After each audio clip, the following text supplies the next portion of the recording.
Muy buenas a todas y todos y bendiciones. El día de hoy, continuando con el trabajo de los videos de pruebas nacionales, vamos a tratar tres temas. Estos son estadística, probabilidad y análisis combinatorio. Temas que son relativamente cortos en cuanto a conceptos en pruebas nacionales, pero que también aparecen y es importante que lo sepamos para poder resolverlos. Sin más preámbulos, comencemos. Vamos a analizar primero el caso del análisis combinatorio. Concretamente vamos a hablar primero del inicio, del principio general del conteo. El principio general del conteo dice que si yo tengo un evento que ocurre de m maneras y otro que ocurre de n maneras, si yo quiero saber cuántas pueden ocurrir en total combinadas entre ellas, simplemente lo que se hace es un producto de ambos casos. Para poner un ejemplo práctico, podemos decir que si una persona tiene 5 pantalones, 3 camisas y 2 pares de zapatos,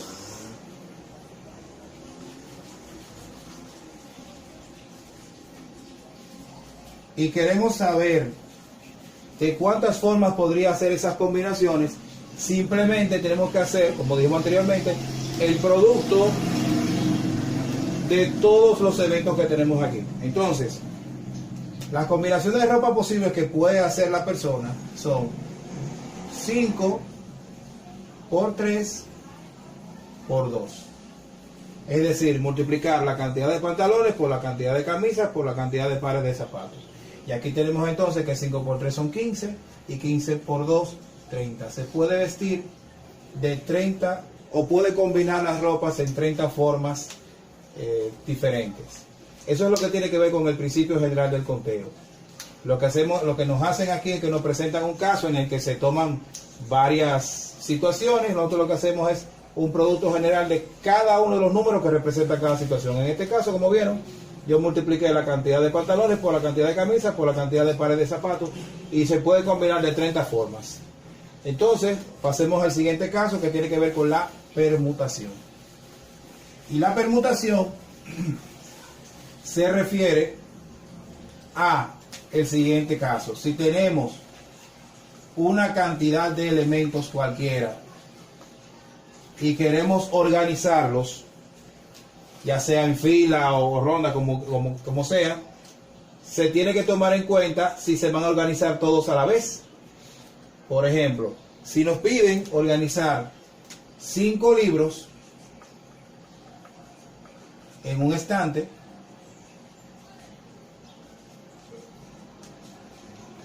aquí lo que vamos a ver es de cuántas maneras podemos barajar las posiciones de cada uno de ellos.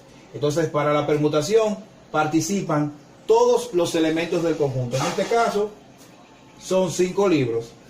¿Cómo se resuelve esto? Se resuelve mediante un cálculo que se utiliza para análisis combinatorio que se llama factorial.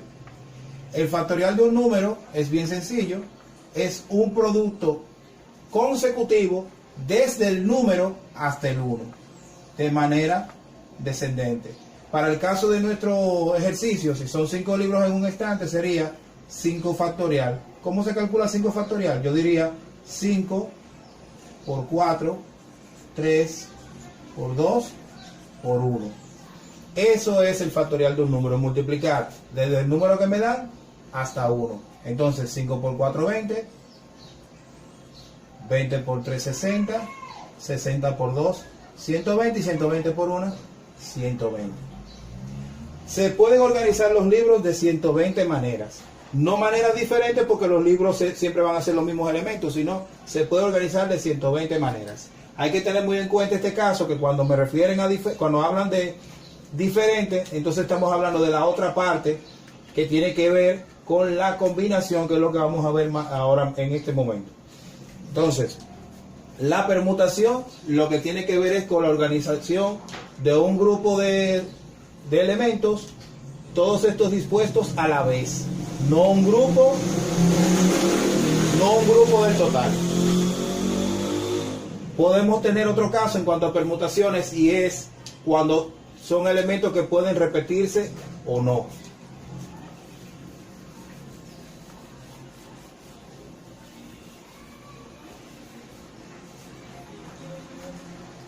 para las combinaciones, entonces,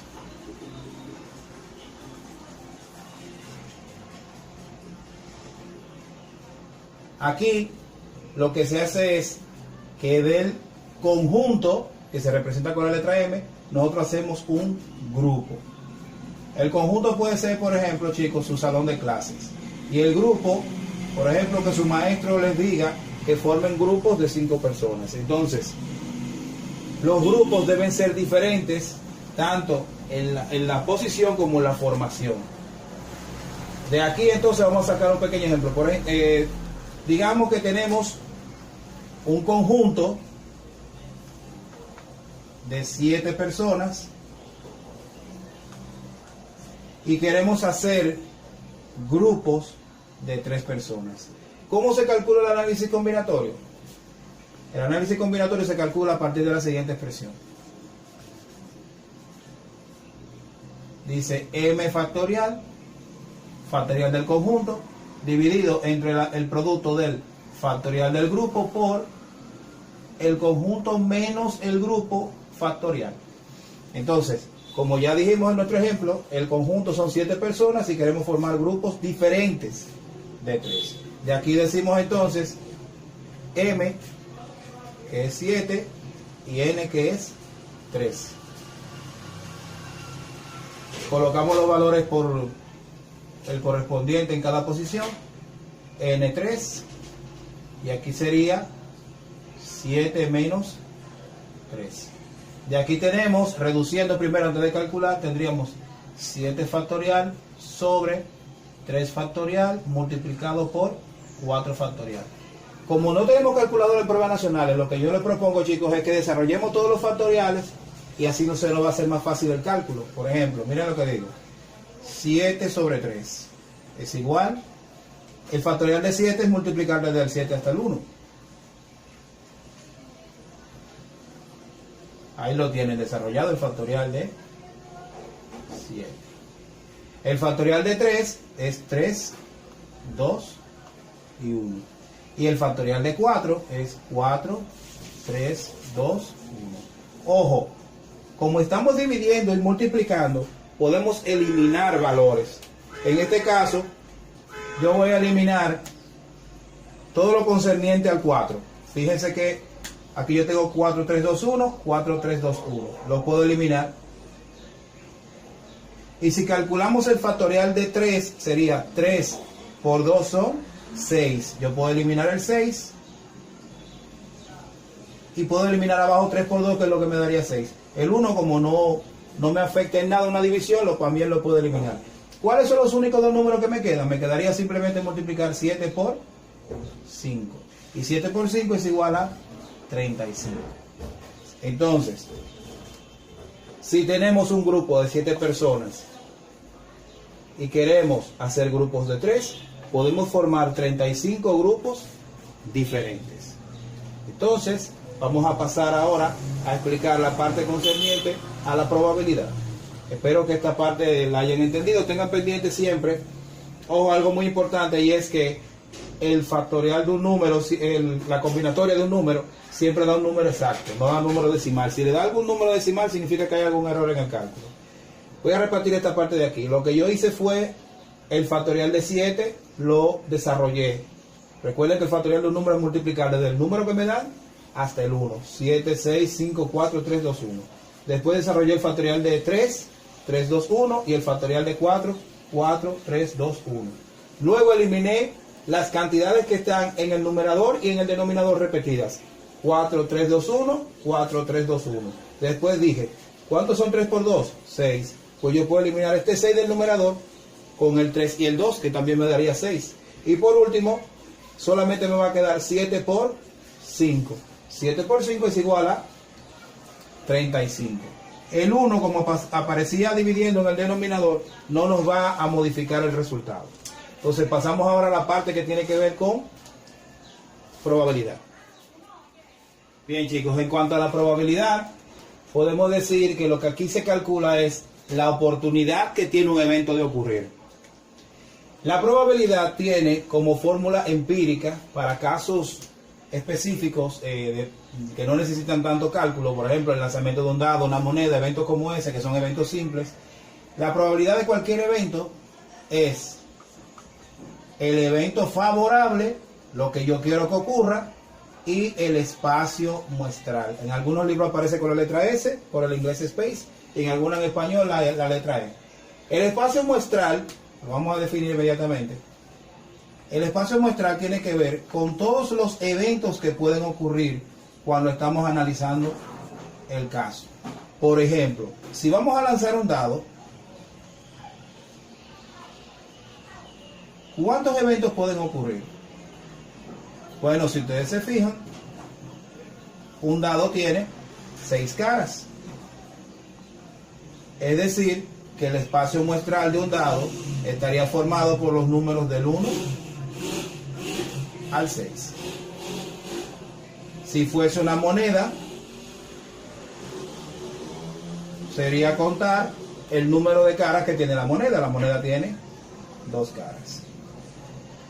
Su espacio muestral sería cara y escudo. Si fuera, por ejemplo, una rifa sería entonces primero saber qué cantidad de números están envueltos en la rifa, y ese sería mi espacio muestral. El espacio muestral, como les dije anteriormente, representa el conjunto de todos los eventos posibles de un experimento.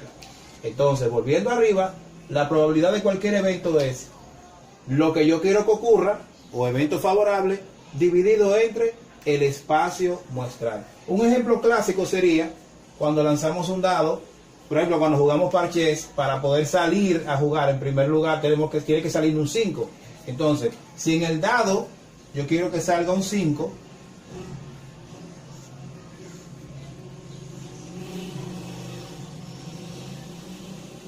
suponiendo que estamos lanzando un solo dado, ¿cuál es la probabilidad de que salga esa cara, el 5? Pues bueno, nos vamos al espacio muestral. ¿Cuántas caras tenemos? 6. ¿Y cuántas caras de ellas se llaman 5? O tienen el número 5, una. Mi probabilidad es 1 de 6. Yo solamente tengo una oportunidad con respecto a las 6 caras que tiene el dado. Eso es lo que se llama probabilidad clásica o empírica. Hay otras probabilidades, como por ejemplo la probabilidad de eventos independientes o dependientes, en los cuales depende ya qué implica el espacio muestral. Un evento independiente o eventos independientes, cuando se calculan sus probabilidades, se realiza una multiplicación de ellas, al igual que los dependientes. La diferencia entre ellos es que el espacio muestral se ve afectado o no. Vamos a suponer, para el ejemplo, que tenemos una bolsa y esa bolsa está llena de canicas, como por ejemplo el caso del bingo, que tenemos una bolsa llena de letras con números y letras. Entonces, vamos a decir que dentro de la bolsa tenemos 15 canicas o bolitas. Bien. Y que de ellas hay 4 rojas y 11 blancas. Vamos a suponer ahora que yo quiero que cuando yo extraiga 2 veces de acá, una por turno, la primera salga blanca y la segunda salga roja. Ahora, para que sea un evento independiente, cada vez que yo saque una canica o una bola del saco, debo volver a colocarla. Porque en los eventos independientes el espacio muestral no desciende, no se ve afectado. O sea, lo que se extrae vuelve y se coloca. Entonces siempre vamos a tener la misma cantidad de canicas. Entonces, si yo quiero que primero salga blanca, digo, ¿cuántas blancas tenemos en la funda? Tenemos 11 blancas. ¿De cuántas? De 15. Esa es la primera extracción. Ahora, recuerden que estamos diciendo que es un evento independiente, por lo tanto, vamos a tener nuevamente 15 canicas, porque lo único que he hecho es mostrarla y volverla a colocar. Ahora yo quiero que salga una roja. Bueno, para que salga una roja, yo entonces sería, me pregunto, ¿cuántas rojas hay? 4. ¿Y cuántas canicas hay? No ha bajado la cantidad, seguimos teniendo 15. Por eso se llaman eventos independientes, porque siempre el espacio muestral va a ser el mismo. Entonces, ¿cuál es el resultado? Como les dije ahorita, es multiplicar 11 por 4, 44, y 15 por 15, 225. Ahí tenemos la probabilidad de que salgan en ese orden. Primero blanca y luego roja. Si fueran eventos dependientes, y yo quiero que ocurra eso mismo, que salga primero una blanca y luego una roja, voy a colocar el nombre acá.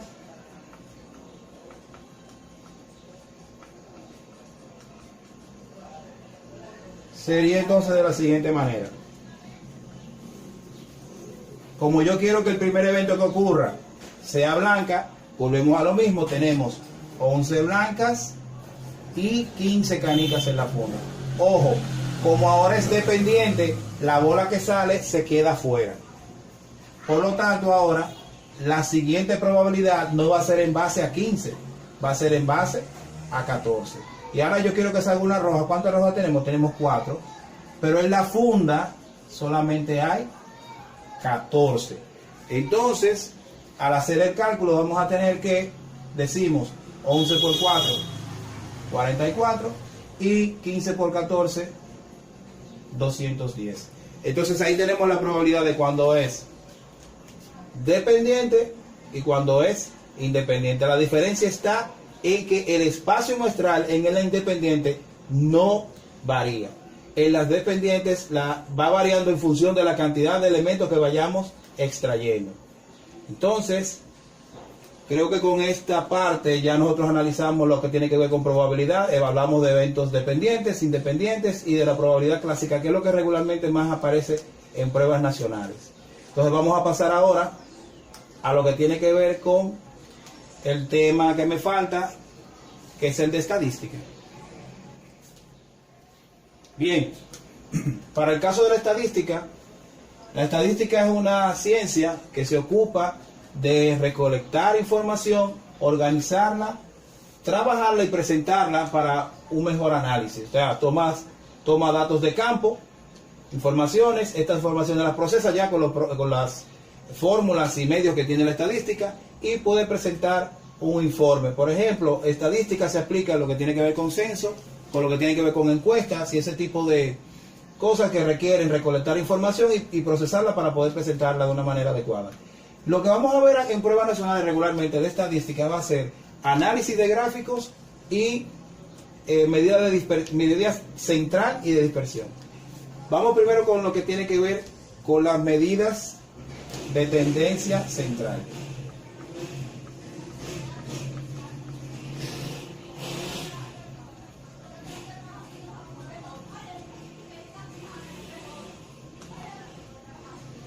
Las medidas de tendencia central son moda, mediana y promedio.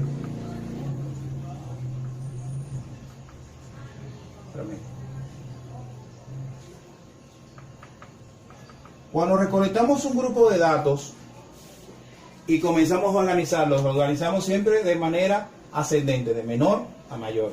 Luego de tener el grupo de datos organizado, lo que primero que podemos encontrar es la moda. ¿Qué es la moda? En estadística hay un concepto que se llama frecuencia.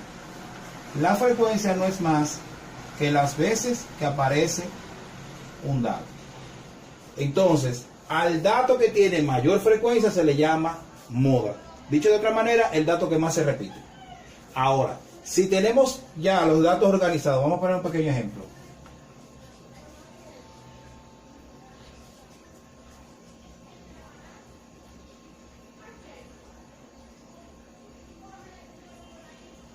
Ya tenemos esos datos, los hemos recolectado y están organizados en orden ascendente. ¿Quién sería la moda? La moda sería 3 porque es el dato que más se repite. ¿Quién sería la mediana? La mediana sería el número que aparece exactamente en el centro después de organizar los datos. Si se fijan, a partir del 5 tenemos 3 datos hacia abajo, a su izquierda, y 3 datos a su derecha. Entonces mi mediana es 5. Para el caso del promedio, lo que tenemos que hacer es una suma de todos los datos y dividirla entre la cantidad de valores que aparecen.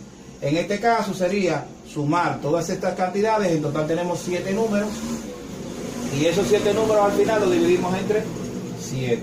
Es decir, vamos a hacer 2 más 3 más 3 más 5 más 7 más 8 más 10. Y como tenemos 1, 2, 3, 4, 5, 6, 7 datos, se divide entre 7. Entonces, 2 más 3 son 5, 10, 13, 20, 28, 38. Al dividir 38 entre 7, nos va a dar 5 puntos y algo, 5 puntos un número. Entonces, así es como se busca el promedio. Sumamos todos los valores y al final se divide entre la cantidad de datos. Recuerden que este 7 sale no por este que tengo aquí, sino por la suma de todos los numeritos que tengo acá. Ronda alrededor de 5.4 para ser un poquito más exacto. Entonces, esto es lo que tiene que ver con medida de tendencia central.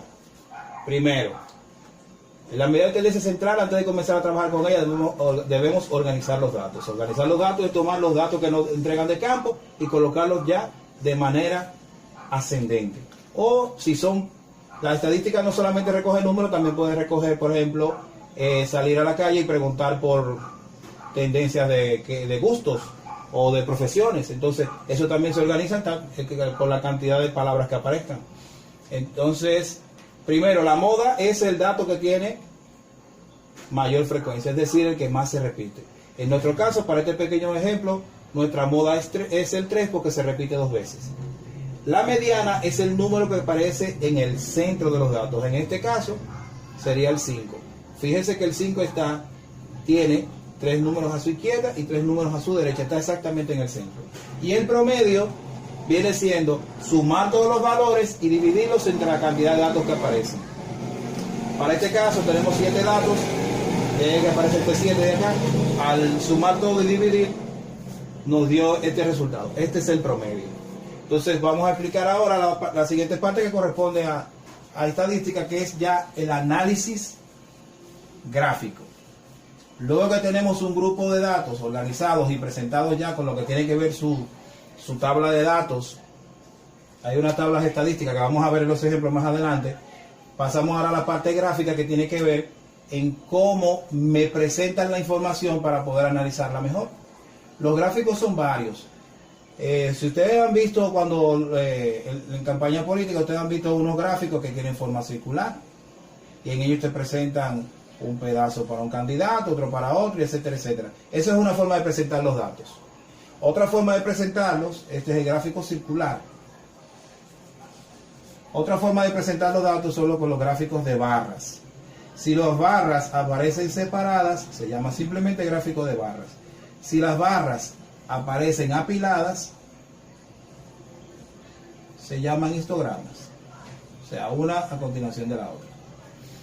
Cuando aparece una línea de esta manera, esta se llama polígono de frecuencias. En cada puntito, eso significa que hay un dato.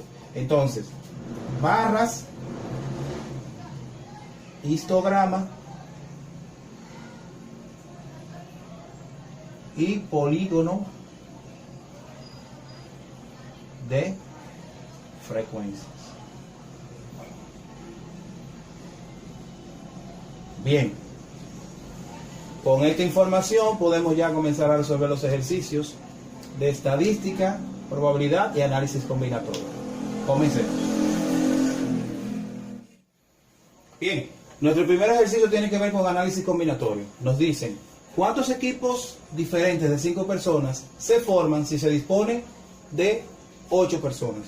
Lo primero es que vamos a definir quién es M y quién es N. Recuerden que M es el conjunto que va a estar representado por el número mayor siempre, en este caso es 8, y N es el grupo, que en este caso es 5. Otro dato importante es que estamos hablando o estamos usando aquí la palabra diferente. Si estamos usando la palabra diferente, estamos hablando entonces de un caso de combinación. ¿Qué vamos a hacer aquí? Aplicamos la fórmula de combinatoria y resolvemos. Recuerden que la formulita para combinatoria es Mn es igual a m factorial, n factorial por m menos n factorial. Resolvemos el ejercicio. Decimos entonces 8 sobre 5. Esto va a ser igual a 8 factorial sobre 5 factorial. Y fíjense que aquí dice m menos n, 8 menos 5, 3 factorial. Desarrollamos el factorial de cada número, el de 8,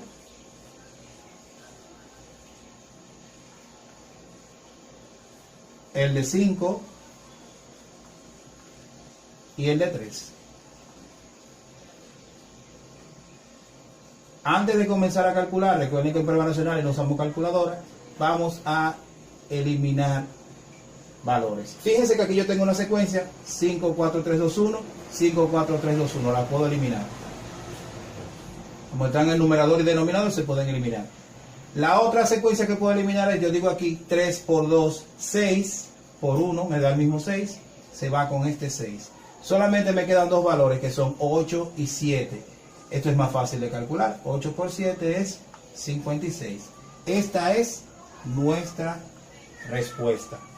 Si este ejercicio no hubiese tenido la palabra diferente, pasa a ser una permutación. ¿Cómo se hubiese realizado? Sencillo. Eso hubiese sido 8 permutación 5. ¿Por qué hubiese sido una permutación? Bueno, como en el caso de que no me están hablando de la palabra diferente, los grupos pueden estar formados por las mismas personas, pero organizándolas de manera diferente. Es decir, si yo tengo Pedro, María, José, Eduardo y Carlos, para la permutación yo puedo organizarlo de varias maneras, pero para la combinación eso es un solo grupo. Yo no puedo tomar otro grupo con las mismas personas, pero en permutación, si yo cambio las personas de posición, para la permutación estaríamos hablando ya de otro grupo.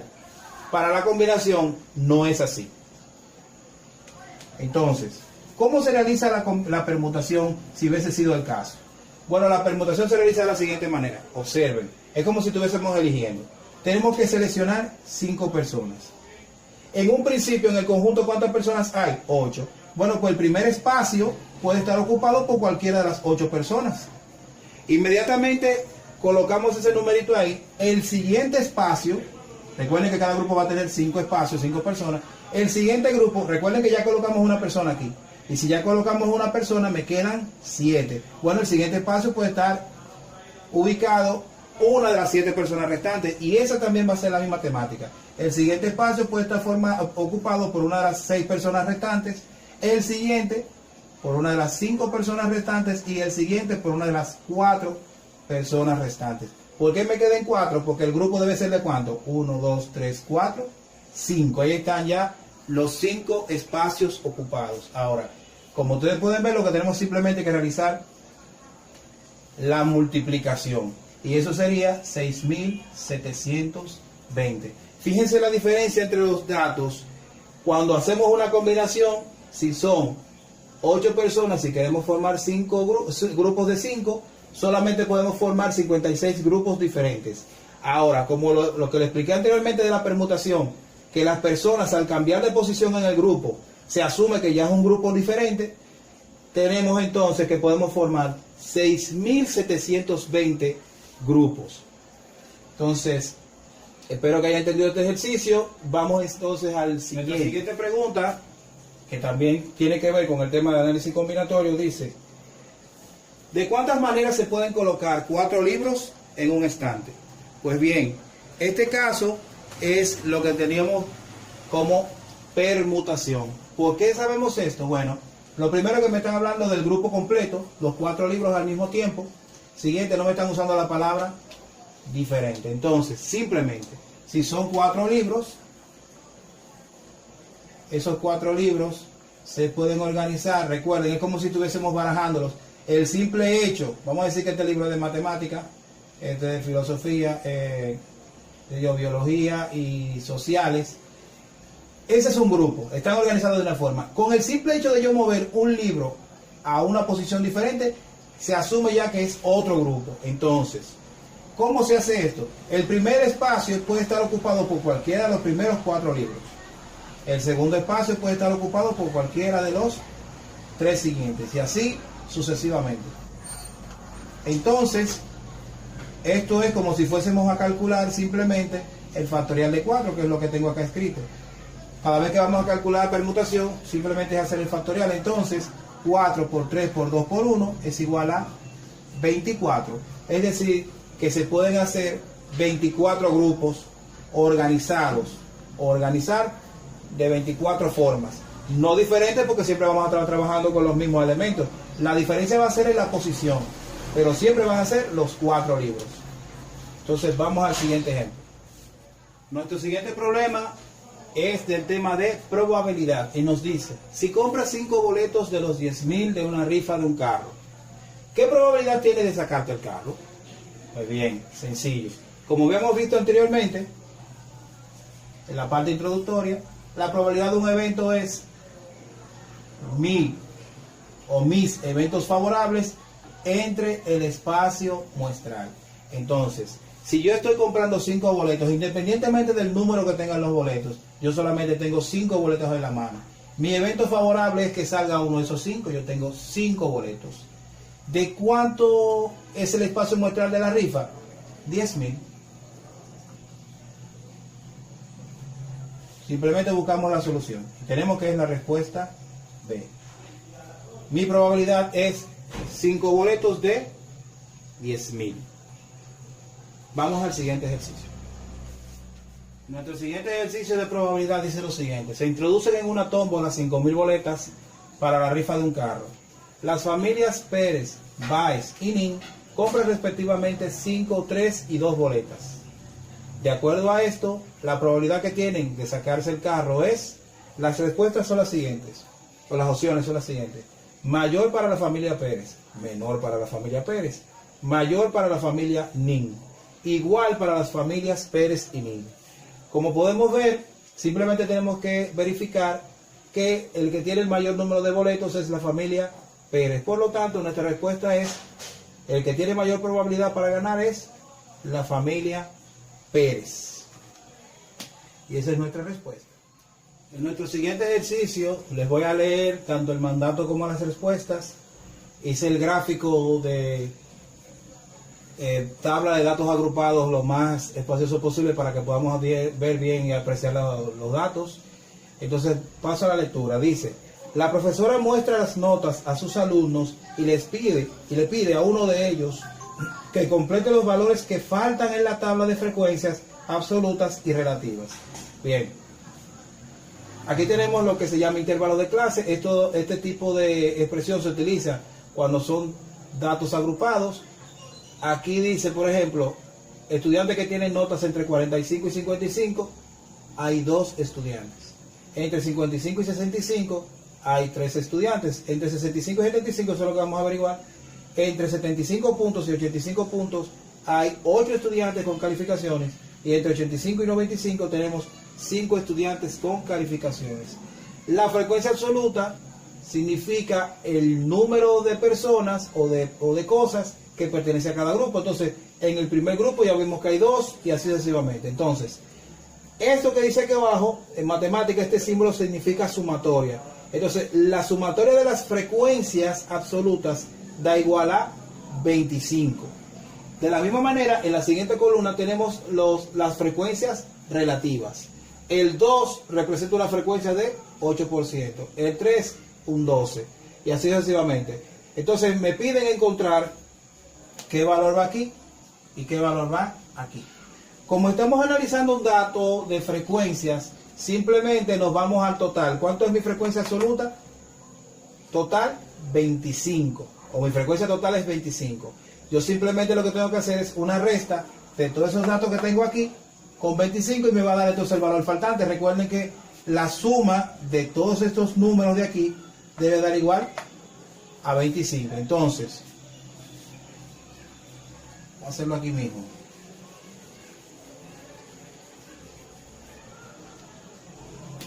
$25 menos, fíjense, 2 más 3 son 5, 10, 18. 25 menos 18 me quedan 7. Aquí en la tercera fila debe ir un 7 para que complete el 25. De la misma manera, en la siguiente columna, como todos son porcentajes, para que dé el 100% debo buscar el porciento faltante. Vamos a hacer eso también. Fíjense que también la frecuencia relativa se acumula un 100%. Me falta saber qué porcentaje va aquí para acumular el 100%. Entonces, a 100, 8, 20, 40, 68. Si al 100% le quitamos el 68%, nos quedará un 32%. Entonces, los datos faltantes para completar el cuadro son 7 de frecuencia absoluta y 32 para frecuencia relativa. Bien, nuestro siguiente ejercicio tiene que ver con análisis de datos estadísticos. Y me presentan una tabla. La tabla tiene como informe al principio, o el mandato del ejercicio dice lo siguiente. Y es que hay una persona que ha consumido una cantidad de minutos por mes, tanto minutos de WhatsApp como minutos de llamadas. Fíjense, en septiembre, octubre, noviembre y diciembre. A partir de la información que me da el gráfico, nos hacen dos preguntas. O sea, este gráfico sirve para dos preguntas en esa prueba que conseguí. Me preguntan, ¿en qué mes fue mayor la diferencia de los consumos? O sea, ¿en cuál mes aparece un mayor consumo entre los minutos de WhatsApp y los minutos de llamadas? Como leyenda, antes de continuar, las franjas rojas representan los minutos de WhatsApp y las franjas verdes o las barras verdes representan los minutos de llamadas. Entonces, como dije anteriormente, en una primera pregunta, lo que nos hace la siguiente pregunta es, ¿en qué mes fue mayor la diferencia de los consumos? Y la segunda dice, ¿cuál fue el mes con mayor consumo total? Entonces, si verificamos los valores, en el mes de septiembre yo tengo 296 minutos de WhatsApp y 177 minutos de llamadas. Esta diferencia, 296 menos 177, es la mayor de todas y es 119. Lo que se quería saber era eso. ¿En qué mes se consumió? Hubo una mayor diferencia entre ya sea los minutos de WhatsApp y los minutos de llamadas. La siguiente dice, ¿en qué mes se hizo un mayor consumo? Pues bien, lo que tenemos entonces es que hacer una suma y verificar en cuál de ellos se desarrolló un mayor número de minutos gastados entre ambos. Es decir, debemos sumar 296 con 177, sumar 285, que es los consumos del mes de octubre, con 254, sumar 275 con 158 y por último 304 con 218. El que me dé mayor es el resultado esperado.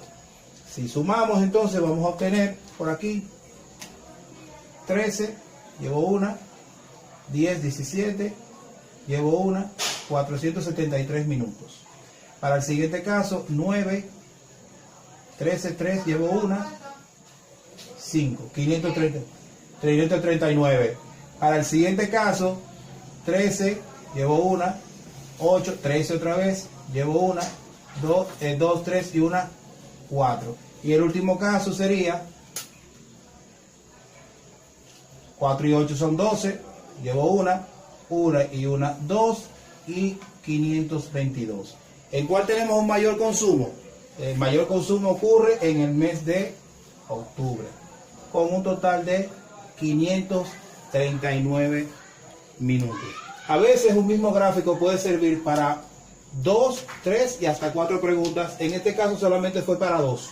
Ellos te especifican, te dicen, a partir del gráfico responde a las preguntas número tal y número tal. El siguiente ejercicio también representa un gráfico estadístico en el cual el mandato decía que esas son las informaciones de las recaudaciones de impuestos desde el año 2004 hasta el 2008. La pregunta que nos hacían aquí en el ejercicio es: ¿qué valor representa la mediana de ese grupo de datos? Si recuerdan, al principio del ejercicio, cuando hablamos de lo que era la mediana es simplemente el dato que se encuentra en el centro. Y como podemos ver, si tenemos 5 barras, la barra que está en el medio es la barra número 3. Y ya, ese es el resultado, la mediana, como les dije anteriormente, después que organizamos los datos, el dato que queda en el centro, esa es la mediana para un grupo de datos. Pasemos al siguiente ejercicio. El siguiente problema dice: ¿cuál es el valor de 8 permutación 3? Ese ejemplo lo hicimos ahorita en un ejercicio que no le correspondía, pero quise adelantar el concepto. Simplemente lo que vamos a hacer es calcular cuántas veces 3 posiciones. Entonces, 8 permutación 3, eso es formar grupos de 3 personas de un total de 8. Y el primer, como son grupos de 3, vamos a poner 3 rayitas para decir que cada uno es un espacio. El primer espacio puede estar ocupado por cualquiera de las 8 personas. Luego de que haya ocupado un espacio por una persona, ¿cuántas personas quedan? Quedan 7. Y luego de esas 7, ¿cuántos me quedarán? 6. Fíjense que este numerito me dice la cantidad de valores que voy a multiplicar. Y el 8 me sirve a mí para saber desde dónde voy a iniciar el cálculo. Vuelvo de nuevo. Yo tengo que buscar grupos de 3, de un total de 8 personas. Lo que voy a hacer es simplemente, hago, ¿cuántas rayitas? 3 rayitas por este número, 1, 2, 3. Y comienzo a colocar valores a partir del número que tengo acá. ¿Qué número tengo aquí? 8, 7 y 6. O sea, voy de manera descendente. Si hubiese habido un 4, pongo un espacio más. Entonces, simplemente multiplicar 8 por 7 por 6 nos da el resultado que es 336, que corresponde a nuestra primera respuesta. Nuestro siguiente problema tiene que ver con probabilidad. Dice: en una caja hay bolitas negras, blancas y rojas. La probabilidad de sacar al azar una bolita roja es 0.1. Y la probabilidad de sacar una blanca es 0.3. ¿Cuál es la probabilidad de sacar una negra? El análisis aquí es el siguiente. Lo que me están hablando es de cuál sería la probabilidad en cada caso. No nos están pidiendo que hagamos un análisis de eventos independientes o dependientes. Simplemente me están dando las informaciones. Ahora, si en la caja solamente hay 3 tipos de bolas, vamos a hacer el análisis y me están dando el asunto en valores decimales. La probabilidad de un evento es del 1 o, en su caso, del 100%. Entonces, este 0.1 es como si fuese un 10%, o sea, un 10% de las bolas que están dentro de la caja son rojas. Un 30% de las cajas, de las bolas que están dentro de la caja, son blancas. Entonces, ¿qué porcentaje me faltaría aquí para que me dé igual a 100%? Bueno, y que yo tengo 3. Aquí sería 3 más 1, 4, sería 40%. Si a 100 le quitamos el 40%, ¿qué nos quedaría? 60%, a lo que es lo mismo que 0.6. ¿Qué es la respuesta B? Aquí los porcentajes, aquí las probabilidades están dadas como números decimales, 0.1. 0.1 se podría también leer como si tuviésemos 10 bolitas en total dentro de la caja, el 0.1 sería una de 10. El 0.3 sería 3 de 10. Entonces, si ya yo tengo 4 en total, para que hayan las 10 bolitas, ¿cuántas me faltarían? 6. Y ahí tendríamos entre los 3 el total de bolitas que hay dentro de la caja.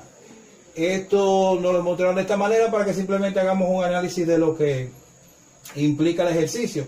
Cada probabilidad de cada una. A mí lo que me están diciendo, claro, poniendo el caso hipotético de que hayan 10 bolitas, solamente hay una bola roja, hay 3 blancas y 6 azules. Para completar las 10, en este caso nuestra probabilidad de que salga una bola negra es 0.6. Pasemos al siguiente ejercicio. Para el siguiente ejercicio tenemos la siguiente información. Dice, el área total de los océanos en el planeta es 361.394.000. La tabla muestra el porciento de área en cada uno de ellos. El área del océano Atlántico es, aquí tenemos la tabla con la información. Los océanos analizados son Pacífico, Atlántico, Índico, otros mares y Ártico. Y la información que nos ofrece la tabla estadística es en base a los porcientos de área que le corresponde. Lo que se quiere ahora es saber el dato, o sea, su frecuencia. Entonces, como los datos están dando en porcentaje, nosotros lo que vamos a hacer es simplemente para convertir un dato o un valor de porcentaje a un número 100%, podemos decir, lo que tenemos que hacer es simplemente multiplicar por el porciento que me dan y dividirlo entre 100.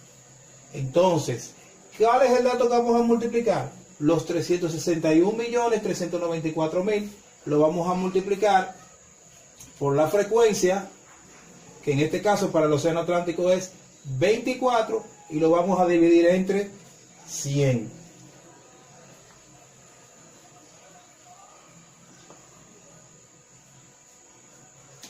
Bien, decimos entonces 361.394.000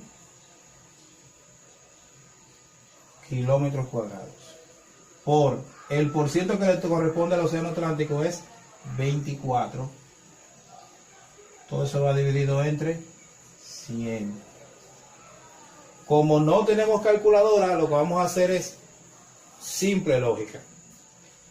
Si ustedes logran dividir esta cantidad entre 10, les va a dar 36 millones. Es decir, que cada 10% serían 36.139.400. Entonces, simplemente, si tenemos 36 más 36, daría 72. Ese 72 correspondería, por ejemplo, al océano Índico. Pero a mí me están hablando no de un 20, a mí me están hablando de un 24. O sea, sería la cantidad más cercana a 72 millones, que en este caso sería 86.734.560. Ese sería nuestro resultado. 734.560. ¿Qué fue lo que hice? Simplemente, si aplicamos lógica y buscamos el 10% de esta cantidad, es simplemente dividir entre 10. De 360 millones, si yo divido entre 10, me quedarían 36. Cada 36 millones sería un 10%.